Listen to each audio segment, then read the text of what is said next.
घूमना मुझे अच्छा लगता है और आपको अपने साथ घुमाना उससे भी अच्छा। मैं हूँ प्रगति मेहरा उर्फ बसंती की बेटी और आज हम जा रहे हैं दार्जिलिंग। मुंबई से बागडोगरा की फ्लाइट 2 घंटा 45 मिनट की है और बागडोगरा से दार्जिलिंग बाई रोड तकरीबन 4 घंटे लगते हैं। यूं तो सबको ऐसा लगता है मेरे समेत कि दार्जिलिंग नॉर्थ ईस्ट में है, but actually Darjeeling north Bengal में आता है।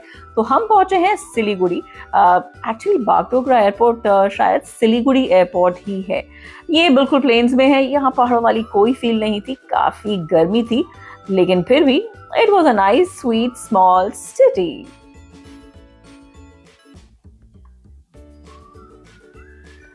और फिर हम एकदम से आके फंस गए एक ट्रैफिक जैम में। अब ये नज़ारा मैं आपको सिर्फ इसलिए दिखा रही हूँ कि ऐसा ट्रैफिक जैम हो तो शायद इतना बुरा ना लगे। इतना नीला आसमान, इतनी सारी हरियाली, दैट वाज रियली नाइस। और फिर खुली सड़कें और हम चल पड़े थे एक बार फिर से दार्जिलिंग की ओर। मैंने जिस होटल में बुकिंग कराई है, मेफेयर रिसोर्ट्स, उन्होंने मुझे सजेस्ट किया कि I should stop at this place, Margaret's deck, for tea. It's a tea point, basically it's a view point. और क्या नजारे थे, बहुत ही सुंदर जगह थी। They also have a curio shop जहां से आप चाय से जुड़े आर्टिफैक्ट्स और चाय भी खरीद सकते हैं। इंस्टाग्रामेबल फोटोग्राफ्स के लिए बहुत सी जगहें थी। और हवा तो इतनी तेज भाई साहब कि अगर मैं जरा सी भी पतली होती ना तो मानिए मेरी बात, मैं उड़ गई होती। ये तो अच्छा हुआ वेट है तो हम रह गए।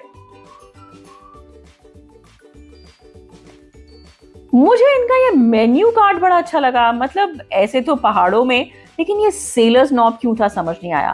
फिर हमने अपना खाना ऑर्डर किया, जिसके इंतजार में मेरी मम्मी ने ऐसा मुंह बनाया। Fish and chips finally arrived and we had a good time. Yummy है, मम्मी एंड यम्मी।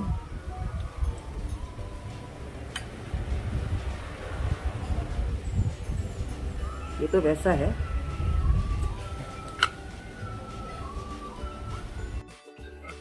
और मैंने एंजॉय की अपनी दार्जिलिंग टी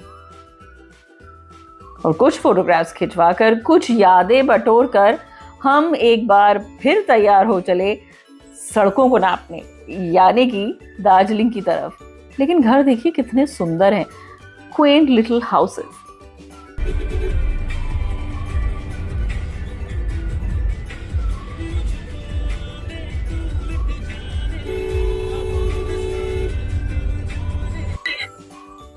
और आखिरकार वो पहाड़ आ ही गए, द कंचनजंगा पीक्स, दुनिया की तीसरी highest peak. It was actually a sight to watch. और फिर हम पहुंचे अपने होटल मेफेयर रिसोर्ट्स में। बहुत ही सुंदर property, vibrant colours, colonial charm. और वर्ल्ड कप का टाइम था, यानी कि फीफा का, तो हर जगह फुटबॉल फीवर था।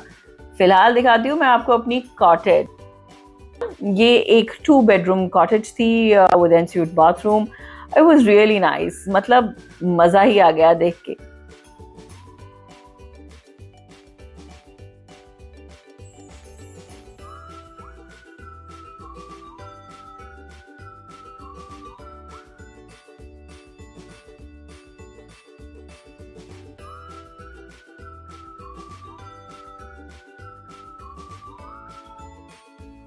और अब वक्त है बालकनी से नजारा देखने का।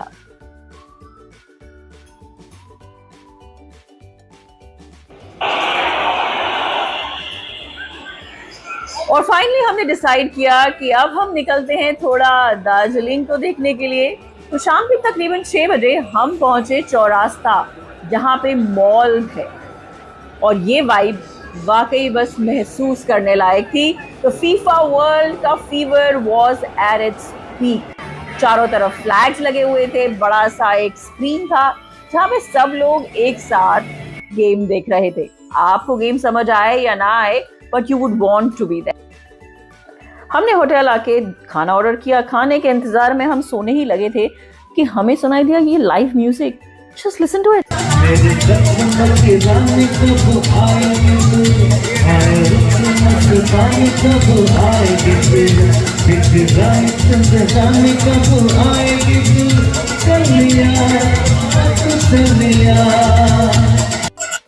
सपनों की रानी तो नहीं, लेकिन निंदिया रानी जरूर आ गई थी। इसीलिए हम चले आज के दिन को गुड बाय कहने के लिए अपने कमरे की तरफ, इन नज़ारों को देखते हुए, इस खूबसूरती को बस समझते हुए, और कभी कभी चुप भी रहना चाहिए।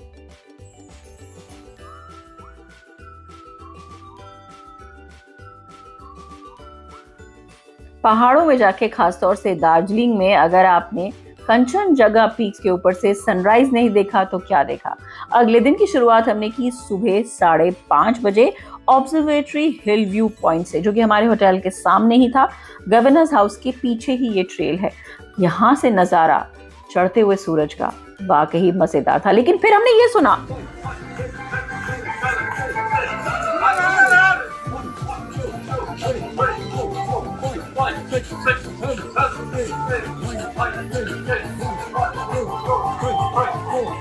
तो लोकल्स यहाँ सुबह सुबह जमा होके वर्कआउट करते हैं एक साथ। My mom was really tempted. फिर होटल आके मैंने सेवर की दार्जिलिंग टी, क्योंकि मुझे पहली बार पता चला कि बिना दूध के पीनी चाहिए, और दार्जिलिंग टी को जीआई सर्टिफिकेशन भी मिला है। Did you know that? Finally बहुत सा टाइम पास करके हमने डिसाइड किया अब चलते हैं for that quintessential Darjeeling experience. तो हम भागते दौड़ते पहुंच गए दार्जिलिंग स्टेशन, जहां से हमने ली ट्रेन जाने के लिए घूम स्टेशन। जी हाँ, जो famous Darjeeling Himalayan railways, the toy train, वही ट्रेन जिसमें राजेश खन्ना ने शर्मिला टैगोर के लिए गाना गाया था। नहीं, ये उल्टा था, मतलब आप समझ गए ना मैं कहना क्या चाह रही हूँ। तो ट्रेन के इंतजार के बाद फाइनली ट्रेन आ ही गई। हमने ली फर्स्ट क्लास की टिकट्स इस 1.5 घंटे की राइड के लिए, जो दार्जिलिंग से घूमती हुई वापस दार्जिलिंग आती है।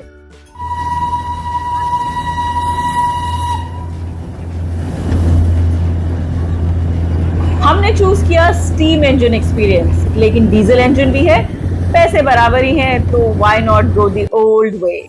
कोई भी ट्रेन सफर किए मुझे बहुत लंबा अरसा हो चुका है, लेकिन मुझे ये चीज बहुत ही क्यूट सी लगी कि सड़क और रेलवे लाइन दोनों साथ साथ चल रही थी। मतलब 2 मोड्स ऑफ ट्रांसपोर्ट, गाड़ियां और ट्रेन एक साथ ही गुजर रही थी, इन्हीं रास्तों से गुजरती चली आ रही।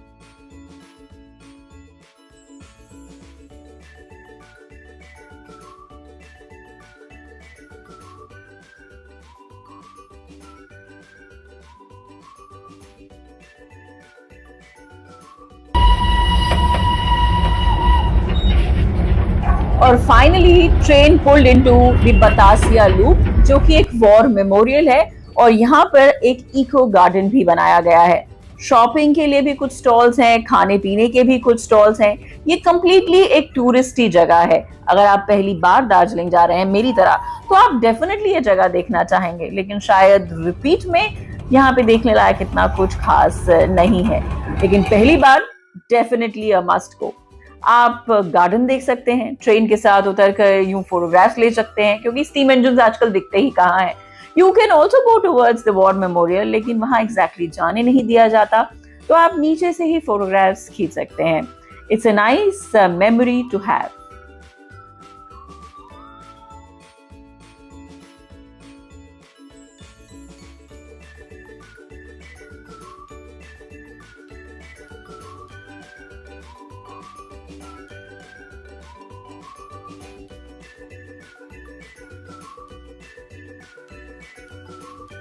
और फाइनली हम पहुंचे घूम, जहां पर घूम म्यूजियम है, एक railway museum for the Darjeeling Himalayan railways.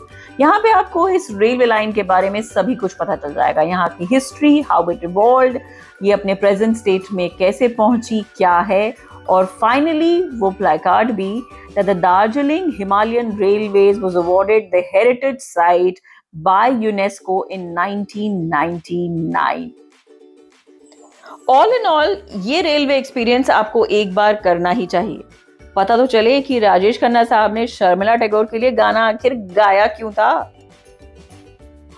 और इसके बाद हम पहुंचे the Japanese temple, the peace pagoda, और कहना पड़ेगा कि यहाँ इतनी शांति थी कि ना कुछ सुनने का दिल कर रहा था, ना कुछ बोलने का ही फिलहाल दिल कर रहा है।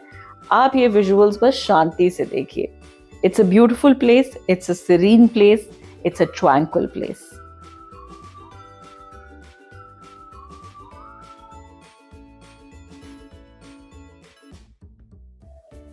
तेनजिंग नोर्गे भी दार्जिलिंग से ही थे।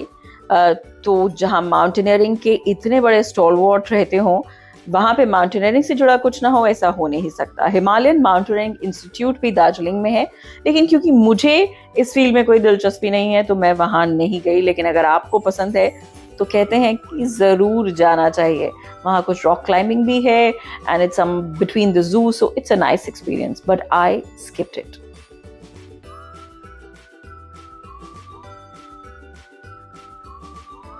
दिस इज जहाँ गवर्नर्स हाउस है उसके पीछे this is a walking trail that gives you some amazing views of the Kanchenjunga.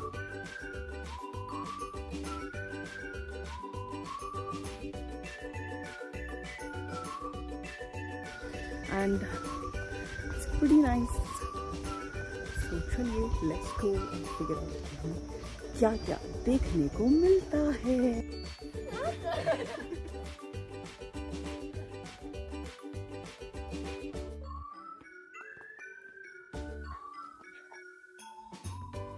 यूं तो मुझे माउंटेनियरिंग का शौक बिल्कुल नहीं है, जैसा मैंने आपसे कहा, लेकिन मुझे किसी भी जगह जाके वहाँ पे टहलना, मतलब exploring the place by foot बहुत अच्छा लगता है, क्योंकि तभी आपको नुक्स एंड कॉर्नर्स मिलते हैं। तो यही ट्रेल जहाँ हम चल रहे हैं आगे जाती है और जुड़ती है टिबेटन मार्केट में। अब वहाँ की कोई भी फोटोग्राफ्स लेना मैं भूल ही गई, क्योंकि मैं शॉपिंग में बिजी हो गई थी। और फिर आगे ये रास्ता जाके मिलता है चौरास्ता में, यानी कि it's kind of a loop, you know, कि आप ऐसे गोल चक्रे में घूम के एक जगह से दूसरी जगह पहुंच ही जाते हैं। It's a good walking track, it's a good way to get the views of the Kanchenjunga, do some shopping and just savor in the winter sun.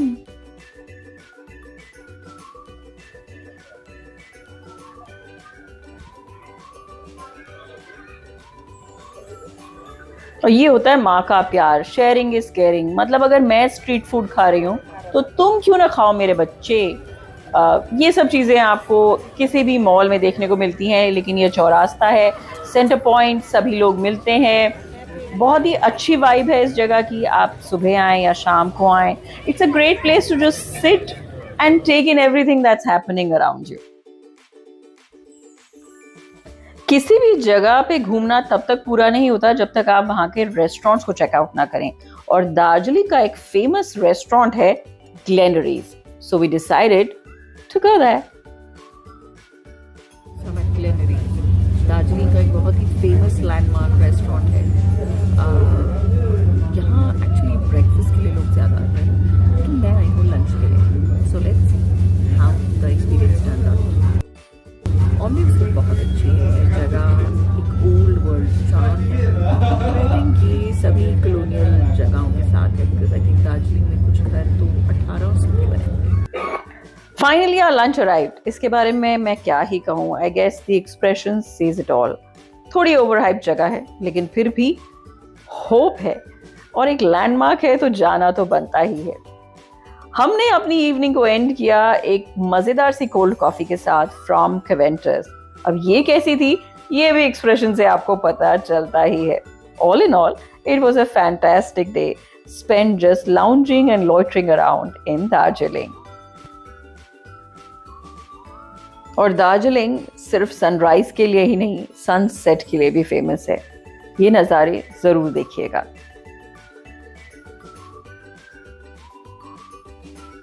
In all honesty मुझे दार्जिलिंग के लिए 3 दिन कम लगे। मैं यहाँ 5 से 6 दिन आराम से बिता सकती हूँ, क्योंकि आई लव दार्जिलिंग। और फाइनली दार्जिलिंग को गुड बाय कह के अगले दिन हम चले कुछ टी एस्टेट्स देखने, और उसके लिए हमें जाना था कुर्सियोंग की तरफ, और हमने चूज की थी Makaibari. So finally it's time to say adios. मेरे सपनों की रानी कब आएगी तू, आए रुत जाने कब आएगी तू, बिछ जाए जिंदगानी कब आएगी तू कलिया। और आ गए चाय के बागान। जहां तक नजरें जा सकती थी सिर्फ चाय, चाय और चाय। हरियाली, हरियाली और हरियाली, और हम पहुंचे ताज रिसोर्ट्स मकाईबारी. Taj या कुटीर did a wonderful job of celebrating my birthday and making it special for me. Happy birthday to me. Happy birthday to me. Happy birthday to me.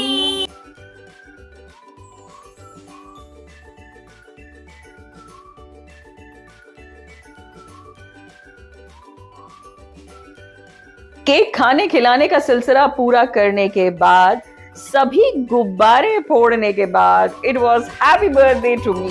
We decided कि आज की शाम बस यहीं से हम चाय के बागानों को देखेंगे और कल will be a new day.